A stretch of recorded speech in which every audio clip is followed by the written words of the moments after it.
الحمد للہ رب العالمین والصلاة والسلام علی سید الانبیاء وخاتم النبیین المبعوث رحمتا للعالمین وعلی آلہ واصحابہ اجمعین اما بعد فاعوذ باللہ من الشیطان الرجیم بسم اللہ الرحمن الرحیم وَقَضَىٰ رَبُّكَ أَلَّا تَعْبُدُوا إِلَّا إِيَّاهُ وَبِالْوَالِدَيْنِ إِحْسَانًا صدق اللہ مولانا العظیم صدق وبلغنا رسولہ النبی الأمی الکریم۔ حمد و صلاۃ کے بعد زیب محفل قابل احترام سادات کرام علماء اعظام برادران اسلام، آپ اور میں ہم انسان ہیں۔ انسان کی فطرت میں اللہ تعالیٰ نے یہ بات رکھی ہے کہ وہ احسان کو پہچانتا ہے۔ انسان طبعاً احسان کو جانتا ہے، پہچانتا ہے، قدر کرتا ہے۔ عربی کا ایک مقولہ ہے الانسان عبد الاحسان، جو انسان ہوتا ہے وہ احسان کا بندہ ہوتا ہے، احسان کا غلام ہوتا ہے، احسان پر بک جاتا ہے۔ اس حوالہ سے آپ اور میں سب جانتے ہیں کہ ہم پر حقیقی سارے احسان رب ذوالجلال کے ہیں۔ آپ اور میں ایک مٹی کا ذرہ اور پانی کا قطرہ تھے، وہاں سے اٹھا کر اتنا خوبصورت انسان جس نے بنایا، اس کا ہم پر کتنا احسان ہے۔ آج آپ اور میں دعا بھی مانگ لیتے ہیں، اللہ سے من کی بات بھی مانگ لیتے ہیں، لیکن وہ وقت کیا تھا جب ہم مانگ نہیں سکتے تھے، کریم پھر بھی ہماری ضرورتیں پوری کر رہا تھا۔ ماں کے رحم میں آپ اور میں کچھ نہیں مانگ سکتے تھے۔ یا ایھا الانسان ما غرک بربک الکریم، او انسان کس چیز نے تمہیں تیرے کریم رب کے خلاف دھوکے میں ڈال دیا کہ تو اسے بھول گیا، اس کا باغی بن گیا، اس سے دور ہو گیا۔ کون سا تیرا رب؟ الذی خلقک فسواک فعدلک فی ای صورت ما شاء رکبک، تیرا وہ رب کریم جس نے تمہیں پیدا فرمایا، جس نے تیرے سارے اعضاء کو انتہائی عدل کے ساتھ ترتیب سے بنایا، اور جس طرح چاہا تیری شکل بناتا رہا، تیرے نقش سنوارتا رہا۔ تو برادران اسلام، آج ہم جتنا بھی اپنے اللہ کے احسانات پر غور کریں، ہر لمحہ احسان در احسان اللہ تعالیٰ کے ہم پر ہیں۔ کسی نے کیا خوب کہا تھا کہ اللہ کے مجھ پر کتنے احسانات ہیں، کتنی نوازشات اور مہربانیاں ہیں۔ ایک شاعر کہتا ہے کہ جب تیری شان کریمی پہ نظر جاتی ہے، جب تیری شان کریمی پہ نظر جاتی ہے، زندگی کتنے مراحل سے گزر جاتی ہے، اور بے طلب مجھ کو دیے جاتا ہے دینے والا، ہاتھ اٹھتے نہیں جھولی میری بھر جاتی ہے۔ ہم مانگیں نہ مانگیں یہ سارا خلا اس نے آکسیجن سے بھر دیا، لیکن دوستان ذی وقار میں کر رہا ہوں ہم انسان ہیں، انسان احسان شناس ہوتا ہے۔ ہم پر سب سے پہلے حقیقی احسانات اللہ کے ہیں، ہمیں انہیں پہچاننا چاہیے، ان کی قدر کرنا چاہیے۔ ارشاد ہے وَقَضَىٰ رَبُّكَ أَلَّا تَعْبُدُوا إِلَّا إِيَّاهُ، تیرے رب کا یہ فیصلہ ہے، حکم ہے کہ اس کے علاوہ کسی کی عبادت نہ کرو۔ کیوں؟ تیرے تخلیق کرنے میں، تیرے سنوارنے میں، تیرے کائنات کا شاہکار تمہیں بنانے میں تیرے رب کا کوئی شریک نہیں۔ جب تیرے بنانے میں اس کا کوئی شریک نہیں تو بھی اس کی عبادت میں کسی کو شریک نہ بنا۔ ہر وقت اس کا احسان شناس بن، ہر لمحہ اس کا شکر گزار بن۔ تیرا زندگی کا سانس سانس مالک کے شکر کے لیے وقف ہو جائے۔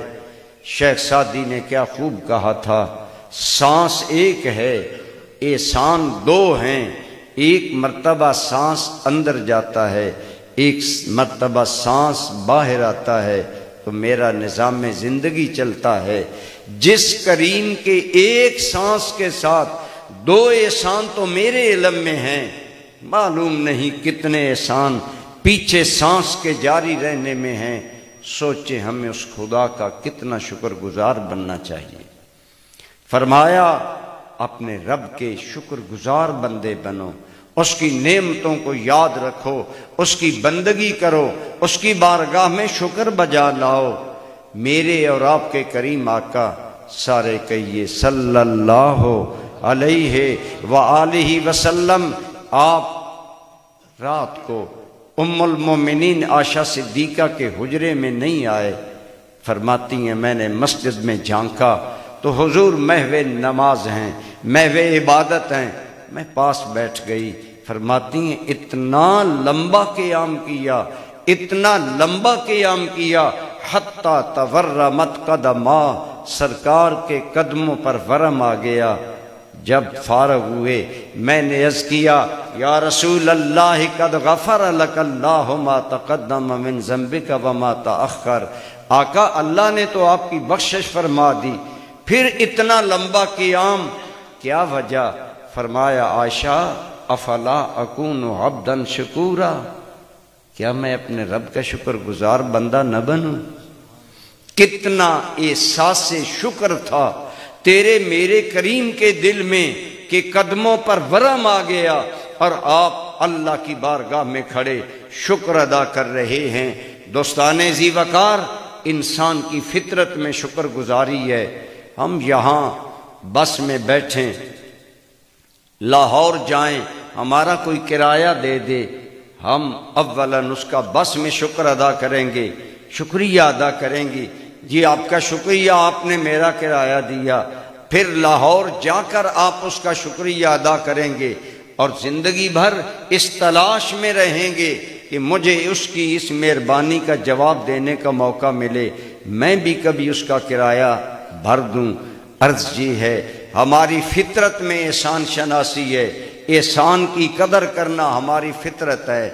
تو میرا رب کریم تو وہ ہے جس کے احسان کے بغیر تیرا میرا زندگی کا سانس نہیں چلتا۔ زندگی کے ہر مرحلے، ہر لمحے پر اس کی مہربانی شامل ہے، ہمیں اس کا شکر گزار بننا چاہیے۔ سرکار داؤد علیہ نبینا و علیہ الصلوۃ والسلام، اللہ نے آپ کو 10 بیٹے دیے، مال و دولت کی فراوانی بخشی، دونوں حکومتیں دیں، دنیا کی بادشاہی بھی دی اور روحانیت کی بادشاہی بصورت نبوت عطا کی۔ اللہ نے فرمایا اعملوا آل داود شکرا، اے آل داود میرا شکر ادا کرو۔ اتنے انعامات، 10 بیٹے، 10 کے 10 نوجوان، مال و دولت کی فراوانی، عزت کی فراوانی، اور آپ نے سن رکھا ہے جب سیدنا داؤد علیہ السلام باہر جنگلوں میں نکل کر زبور کی تلاوت کرتے، تو پہاڑ فضا میں پرندے رک جاتے اور لحن داؤدی کی مستی میں تڑپ تڑپ کر جان دے دیتے۔ اتنے انعامات، پے در پے احسانات۔ اعملوا آل داؤد شکرا، آل داؤد میرا شکر کرو۔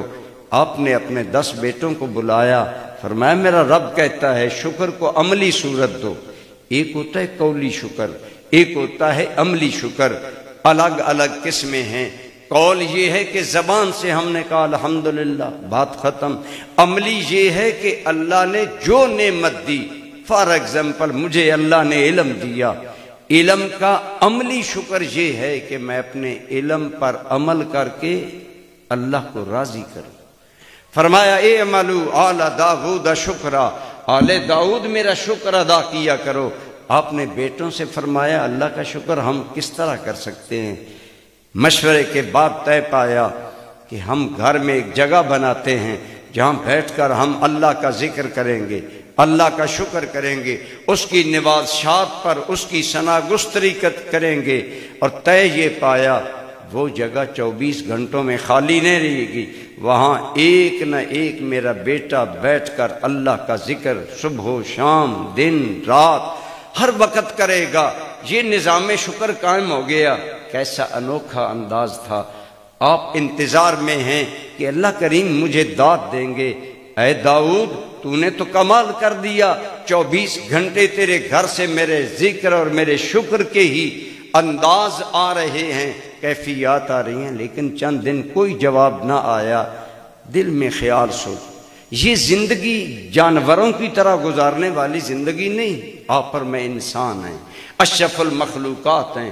انسان تو فکر کا پیکر ہے، حیوان پر انسان کو برتری ہے تو فکر کی وجہ سے ہمیں سوچنا چاہیے۔ سیدنا داؤد علیہ السلام سوچ کے سانچوں میں ڈھل کر جب سوچتے ہیں تو دل میں خیال آیا، داؤد تیرے دل میں نمائش کا پہلو آیا کہ میں نے اللہ کے شکر کا بڑا اعلیٰ نظام قائم کیا۔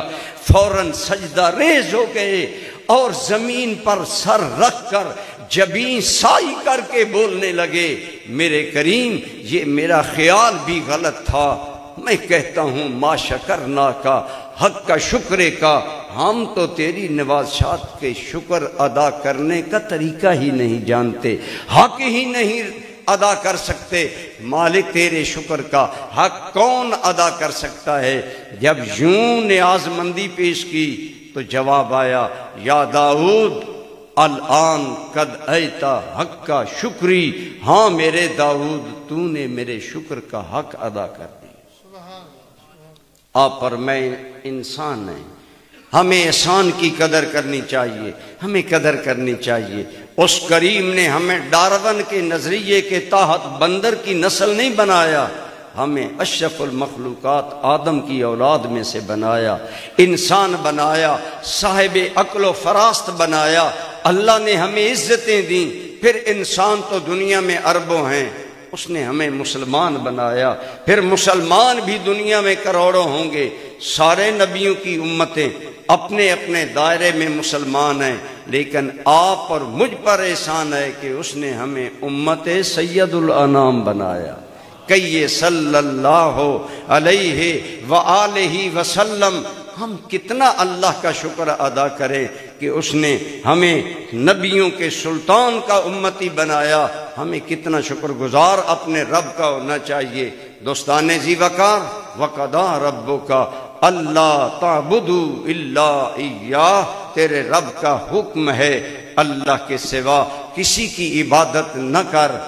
تیرا ہر سانس خدا کے شکر میں نکلے، تیرا ہر لمحہ اللہ کی شکر گزاری سے عبارت ہو۔ تیرا سانچہ، تیرا انداز حیات، تیرا اٹھنا بیٹھنا، تیرے افکار، تیرے خیالات، نظریات، سب اللہ کے شکر کے تابع ہونے چاہیے۔ اس کے بعد، اللہ کے بعد اس مادی دنیا میں ہم پر سب سے بڑے احسانات ہمارے ماں باپ کے ہیں، جو ہمارے وجود کا سبب بنے، جن سے ہماری پیدائش ہوئی۔ اس لیے رب کریم نے قرآن میں جہاں اپنا حق بیان کیا، متصل ماں باپ کا حق بیان کیا۔ مفسرین کرام فرماتے ہیں اگر آپ قرآن غور سے پڑھیں قرآن میں ایک جگہ نہیں کئی جگہ اللہ تعالیٰ نے اپنا ذکر کیا، اپنا حق بیان کیا اور اپنے ساتھ متصل ماں باپ کا حق بیان کیا۔ فرمایا انشکر لی ولوالدیک، میرا شکر کر اور اپنے ماں باپ کا شکر گزار بن۔ کہیں فرمایا عبادت میری کر، احسان ماں باپ کے ساتھ کر۔ علماء نے بڑی پیاری بات لکھی، اللہ تعالیٰ جا بجا قرآن میں اپنے ذکر شکر کے بعد ماں باپ سے احسان کرنا اور شکر گزاری والا وتیرہ اپنانے کا حکم دیتا ہے۔ اس کی وجہ کیا؟ اللہ ہمارے مفسرین پر کروڑوں رحمتیں فرمائے، بڑے پیاری باتیں کی۔ ان میں ایک بات یہ کی کہ اللہ تعالیٰ نے اپنے حق کے ساتھ ملا کر ماں باپ کا حق اس لیے بیان فرمایا کہ جس طرح رب کا مخلوق کو پالنا بے لوث ہوتا ہے، اسی طرح ماں باپ بھی اولاد کو بے لوث پالتی ہے۔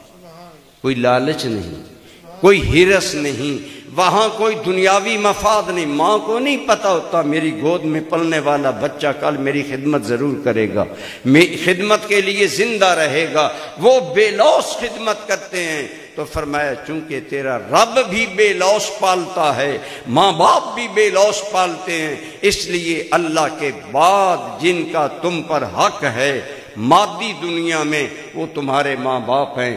وبالوالدین احسانا، اپنے والدین کے ساتھ حسن سلوک کرو۔ احسان یہ نہیں ہوتا کہ آپ سے ایک آدمی بھلائی کرے تو آپ اس کے برابر بھلائی کرے۔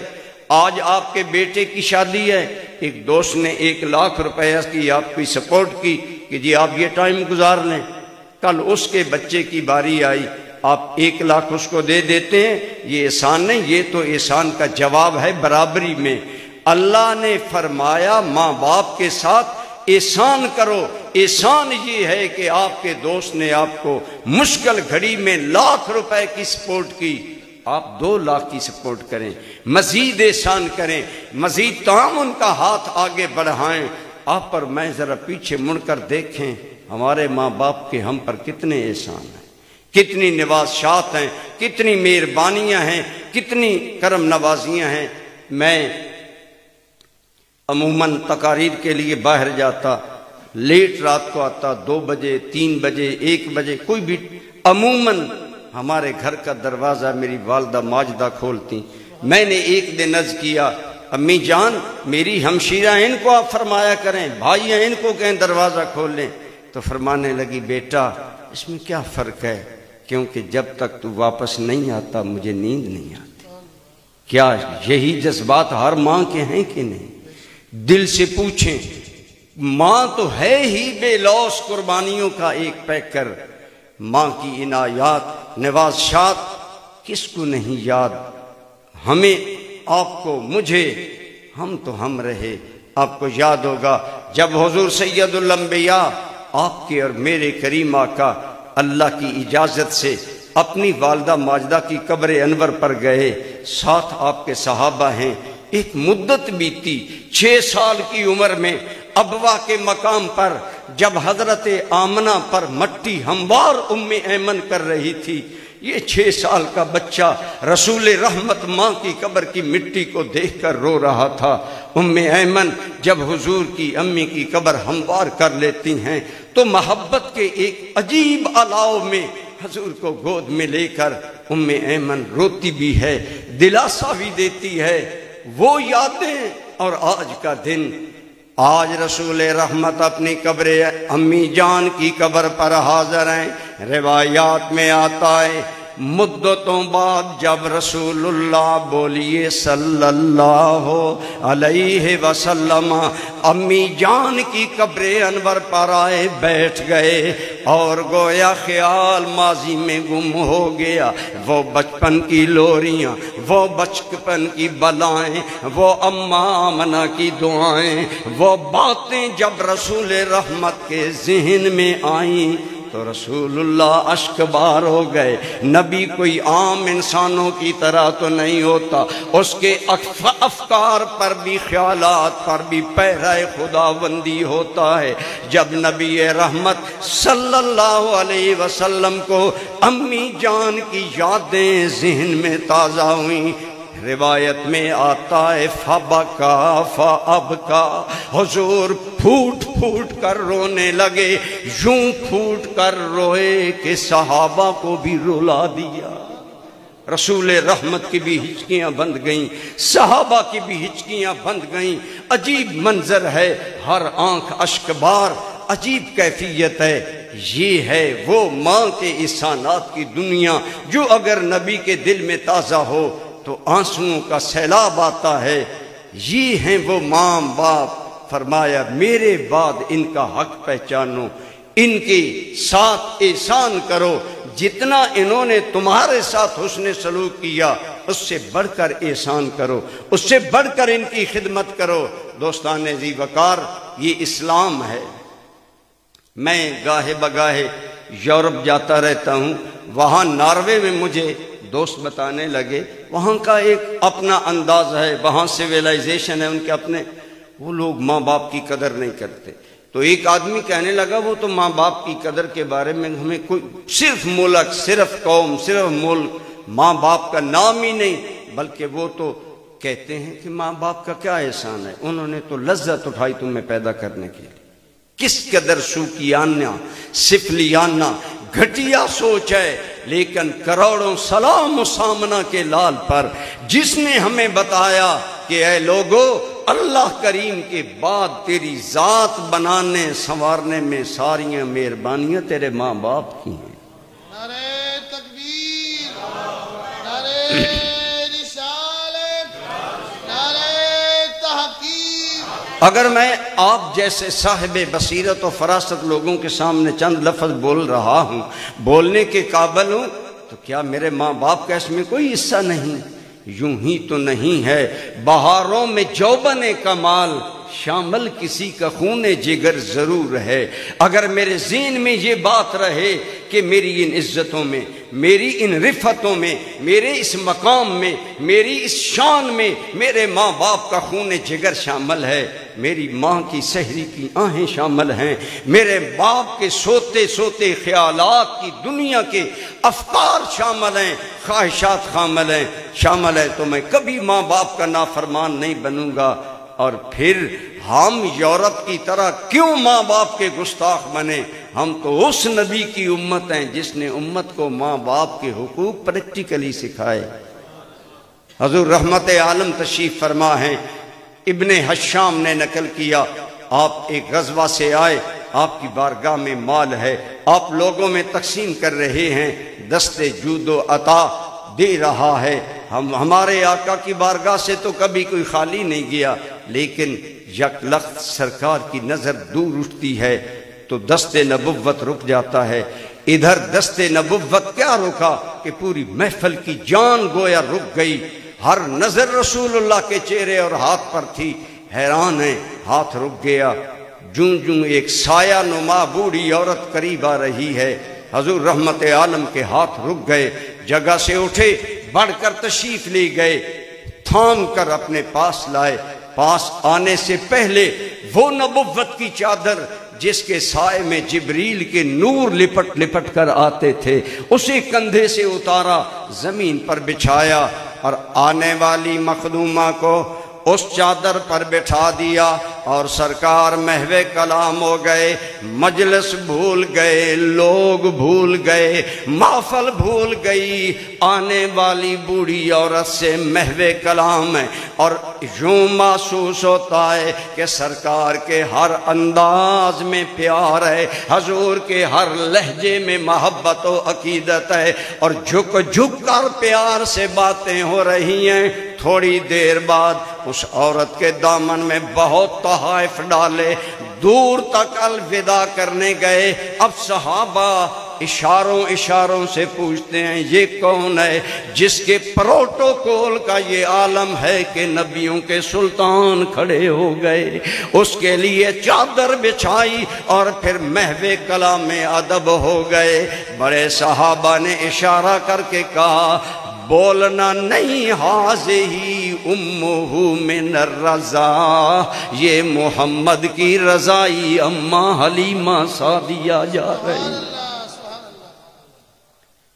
میرے نبی محترم نے آپ کو اور مجھے گویا بتایا کہ اے لوگو سوچو، اگر حلیمہ سعدیہ میرے پاس آئے، میرے ادب کا یہ معاملہ، میرے احترام کا یہ معاملہ، تو سوچیں اگر سیدہ آمنہ مجھے ملتی تو میری فداکاریوں کا عالم کیا ہوتا، میری جان نثاریوں کا عالم کیا ہوتا، میں کیسے ان پر قربان ہوتا۔ میرے اور آپ کے کریم آقا بولیے صلی اللہ علیہ وآلہ وسلم تشریف فرما ہے، صحابہ بیٹھے ہیں، مدینہ منورہ ہے، صحابہ حیران ہیں۔ بخاری شریف میں آتا ہے صحابہ سرکار کی بارگاہ میں یوں بیٹھتے تھے کأنَّ عَلَىٰ رُؤُوسِهِمُ الطَّيْرُ، گویا ان کے سروں پر پرندے بیٹھے ہیں، جنبش نہیں کرتے کہ پرندہ اڑ جائے گا، پیکرے ادب و نیاز بن کر بیٹھتے۔ صحابہ حیران ہیں، ایک دیہاتی ٹائپ کا سادہ سا بندہ ہے، بڑھ رہا ہے، بے باکی میں قدم بڑھاتے بڑھاتے مجمع کو چیرتے سیدھا رسول اللہ کی جانب جا رہا ہے۔ کسی کی ہمت نہ ہوئی بارگاہ رسالت مآب کے ادب کی وجہ سے روکے، حضور کے قریب آ کر عجیب انداز میں وہ دیہاتی بولا اما عرفتنی یا محمد، اے محمد مجھے نہیں پہچانا میں کون ہوں؟ سرکار نے سر مبارک اٹھایا، اب یہ حضور دیکھ ہی رہے تھے کہ بولا اے محمد میں حارث ہوں، حلیمہ سعدیہ کا شوہر ہوں۔ نبی رحمت اٹھ کھڑے ہوئے، رضائی باپ آ گیا۔ بتائیں ادب کا کیا عالم ہے، بھری مجلس میں نبیوں کے سردار اٹھ کر رضائی باپ کو گلے سے لگاتے ہیں۔ بیٹھ گئے، فرمایا آج کیسے آنا ہوا؟ فرمایا مجھے حلیمہ نے بھیجا ہے، قحط نے ہماری کمر توڑ دی ہے، فاقوں نے زندگی ہم پر اجیرن کر دی ہے، ہم بڑی مشکل زندگی گزار رہے ہیں، مجھے حلیمہ نے بھیجا ہے کہ جاؤ میرے بیٹے سے جا کر ملاقات کرو۔ آپ نے حضرت بلال سے پوچھا بلال ہمارے گھر میں کوئی چیز ہے ان کی خدمت کے لیے؟ حضرت بلال سرکار کے امور خانہ داری اور ان معاملات کے انچارج ہوتے تھے۔ یا رسول اللہ بولیے صلی اللہ علیہ وآلہ وسلم، یہ عادت بنائیں جب بھی زبان پر یا کان پر سلطان دل کا نام آئے تو زبان پر آئے صلی اللہ علیہ وآلہ وسلم۔ دوستان ذی وقار، حضرت بلال کہتے ہیں آقا آپ کے ریوڑ میں تو صرف 10 بکریاں ہیں اور کوئی چیز نہیں گھر میں۔ فرمایا لاؤ۔ حضرت بلال 10 بکریاں لائے، صحابہ کے بھرے مجمع میں رسول رحمت رضائی باپ کے ساتھ بکریاں آگے لگا کر الوداع کرنے جا رہے ہیں۔ کیا درس تھا لوگو، اگر رضائی باپ سے تعامن، ایثار، محبت کا یہ عالم ہے تو ذرا سوچو نا، اگر میرے محروم باپ عبداللہ مجھے نظر آتے تو میری خدمتوں کا عالم کیا ہو۔ وہ عبداللہ جو بنی ہاشم کا ایک چاند تھا، خاندان بنی ہاشم کا چشم و چراغ تھا، جو اپنے حسن ظاہری میں اور اخلاق و حسن میں بھرے مکہ میں ایک خوبصورت نوجوان تھے۔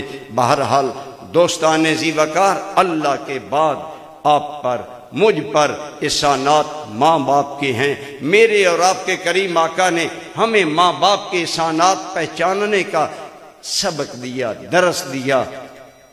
آپ صلی اللہ علیہ وآلہ وسلم کا ارشاد ہے ماں باپ کے چہرے کی محبت سے زیارت مقبول حج سے زیادہ ثواب ہے۔ گویا نبوت کی نگاہیں بدلتے حالات میں بچوں کی نظروں میں ماں باپ کی قدر دیکھ رہی تھی کہ یہ لوگ قدر نہیں کریں گے۔ ایک حدیث پاک میں آتا ہے جب دیکھو کہ لڑکا دوستوں کو باپ پر ترجیح دیتا ہے اور عورت مرد بیوی کو ماں پر ترجیح دیتا ہے تو انتظار کرو قیامت قریب آ رہی ہے۔ جب لڑکا دوستوں کو باپ پر ترجیح دے، کیا ایسا نہیں ہے؟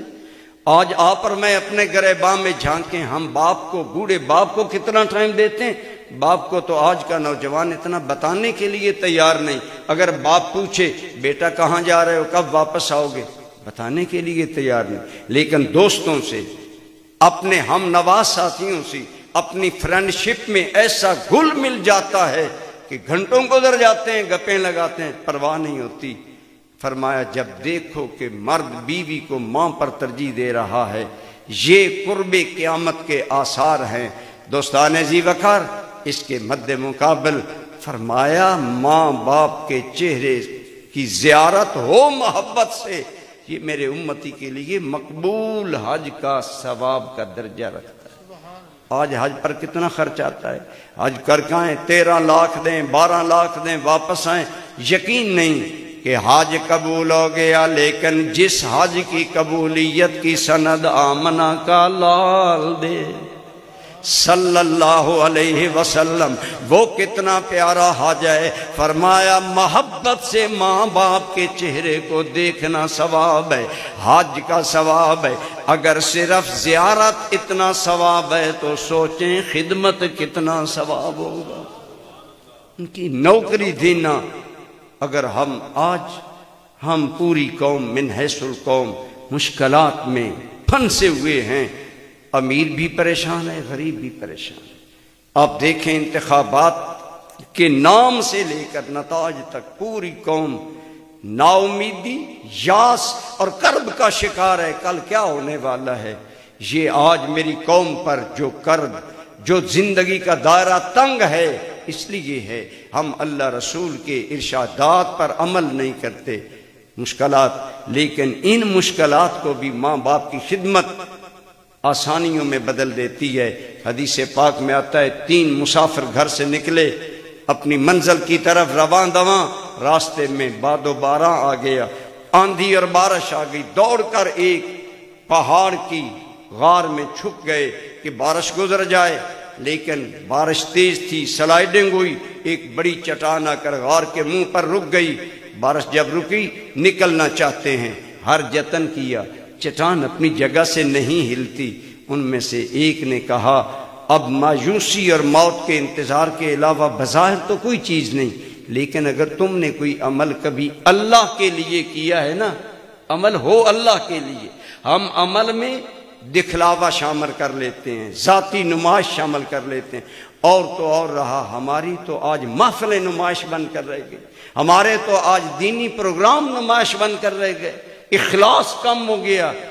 اس نے کہا جو عمل تم نے اللہ کے لیے کیا ہے اس کے واسطے سے دعا مانگو، امید ہے اللہ ہمیں مصیبت سے نجات دے گا۔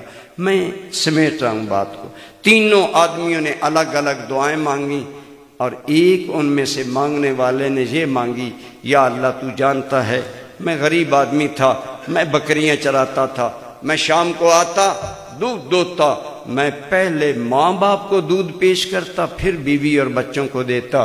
ایک رات میں آیا، میرے ماں باپ سو گئے اپنی بیماری کی وجہ سے، بڑھاپے کی وجہ سے، یا اللہ تو جانتا ہے میں نے بیوی اور بچوں کو بھوکا سلا دیا، اور پیالے میں دودھ لے کر ساری رات ماں باپ کے سرہانے کھڑا رہا کہ کب جاگیں گے۔ یا اللہ اگر میرا یہ عمل تیرے لیے تھا فرج علینا، مالک ہمارے لیے اس جگہ کو کھلا کر دے کہ ہم باہر نکل سکیں۔ اللہ نے چٹان کو اپنی جگہ سے ہٹا دیا۔ زندگی کی بڑی سی بڑی مشکلیں ماں باپ کی خدمت، ماں باپ کی بارگاہ میں اخلاص سے آسانیوں میں بدل جاتی ہیں۔ وَقَضَىٰ رَبُّكَ أَلَّا تَعْبُدُوا إِلَّا إِيَّاهُ، تیرے رب کا حکم ہے اپنے رب کی عبادت کرو، اس کے علاوہ کسی کی عبادت نہ کرو، اور ماں باپ سے حسن سلوک کرو۔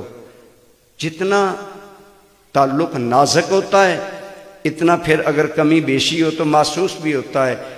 جب اولاد نافرمان ہو ماں باپ کے دل پر کیا گزرتی ہے۔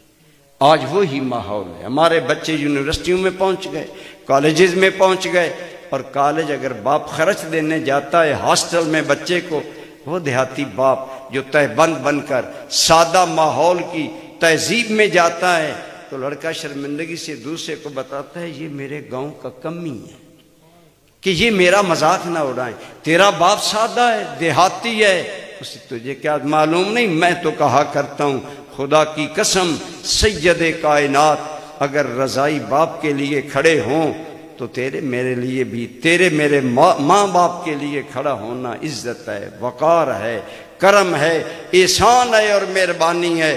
ہمیں یہ نہیں دیکھنا چاہیے میں پڑھا لکھا ہوں، میں بڑا صاحب مرتبہ ہوں، دیکھنا چاہیے ان کا کرم مجھ پر کتنا ہے۔ سیدی ضیاء الامت جسٹس پیر محمد کرم شاہ الازہری رحمۃ اللہ تعالی علیہ، آپ کی تفسیر ضیاء القرآن پڑھیں، آپ پر ماں باپ کے حقوق، ماں باپ کی قدر واضح ہو۔ امام قرطبی نے لکھا کہ ایک نوجوان حضور کی بارگاہ میں شکایت لے کر آیا، یا رسول اللہ، بولیے صلی اللہ علیہ وسلم، آقا میں گھر پر نہیں تھا، میرے باپ نے میری اجازت کے بغیر میرا مال لے لیا۔ حضور تو عدل کرنے آئے تھے، بلا اس کے، فرمایا باپ کو بلاؤ۔ بوڑھا عربی باپ آ گیا، تیرا بیٹا یہ کہتا ہے وضاحت کرو۔ جب باپ نے یہ سنا ہوگا کہ میرا تھوڑا سا مال لینے کی شکایت بیٹا حضور کی بارگاہ میں شکایت لائے، بتائیں باپ پر کیا گزرے۔ امام قرطبی لکھتے ہیں باپ غمزدہ ہو گیا کہ یا رسول اللہ میں جواب دوں؟ فرمایا دو۔ اس نے کہا یہ سچ کہتا ہے، مجھے ضرورت تھی، میں نے اس کا مال لیا، لیکن آقا یہ بھول گیا کہ میں نے اسے کیسے پالا ہے۔ پھر اس نے اپنی غربت کی زندگی میں اپنے بچے کی پرورش کے انداز کو اس لئے میں دکھی باپ نے بیان کیا کہ چشمان نبوت سے چھم چھم آنسو گرنے لگے۔ یا رسول اللہ میں دن بھر کا تھکا ماندہ شام کو گھر آتا، یہ لپک کر میری طرف آتا، آقا میں اپنی تھکاوٹیں بھول جاتا، میں اپنے درد بھول جاتا، اسی کندھے پر بٹھاتے ہوئے لوریاں دیتا نکل جاتا۔ ایک رات یہ بیمار ہو گیا، اس کی ماں اور میں ہم جاگتے رہے، یہ تو تھوڑی دیر بعد سو گیا، لیکن ہم ساری رات نہیں سوئے کہ ہمارے اس دل بند کو، اس جگر کے ٹکڑے کو دوبارہ تکلیف نہ ہو جائے۔ امام قرطبی نقل کرتے ہیں جب وہ اس لئے میں عربی کی فصاحت میں اپنی خدمات اور اپنی قربانیوں کا ذکر کر رہا تھا، رسول اللہ کی چشمان نبوت اشکبار ہو گئیں، آپ صلی اللہ علیہ وسلم کی آنکھوں سے آنسوں کی جھڑی لگ گئی۔ ایک آدمی نے اشارہ کر کے کہا بابا جی بس کریں، سرکار نے فرمایا اسے کہنے دو، کیوں؟ دکھیوں کی باتیں محمد کے بغیر کون سنے گا صلی اللہ علیہ وآلہ وسلم۔ جب بات اپنی ساری کتھیا سنا چکا نا، اپنا درد دل سنا چکا، اب میرے نبی کا فیصلہ سنیں۔ اشکبار آنکھ چشمان نبوت سے آنسو صاف کیے، لڑکے کو دیکھ کر فرمایا میرا فیصلہ یہ ہے، انتا و مالکا لے ابی کا، تو بات مال کی کرتا ہے، میں فیصلہ کرتا ہوں تیرا مال بھی تیرے باپ کا ہے، تیری جان بھی تیرے باپ کی ہے۔ یہ ہے وہ احترام جو ماں باپ کو عطا ہوا میرے مصطفیٰ کی بارگاہ سے۔ آج ماں باپ کو بھی شکر گزار ہونا چاہیے۔ جس عرب کے معاشرے میں ماں باپ کا وقار نہ تھا، اس وقار کو بحال کیا تو آمنہ کے لال نے کیا۔ حضور سید عالم نے وہ عورت جسے ذبح کیا جاتا تھا اسے ماں بنا کر جنت کو اس کے قدموں میں اشارہ کر کے بتایا، ماں کی خدمت کرو گے جنت ملے گی، اور باپ کو راضی کرو گے مالک کریم راضی ہوگا۔ اللہ آپ کو اور مجھے اپنے حقوق بھی ادا کرنے کی توفیق عطا فرمائے اور اپنے ماں باپ کے بھی حقوق ادا کرنے کی توفیق عطا فرمائے۔ وما علیہ الا البلاغ۔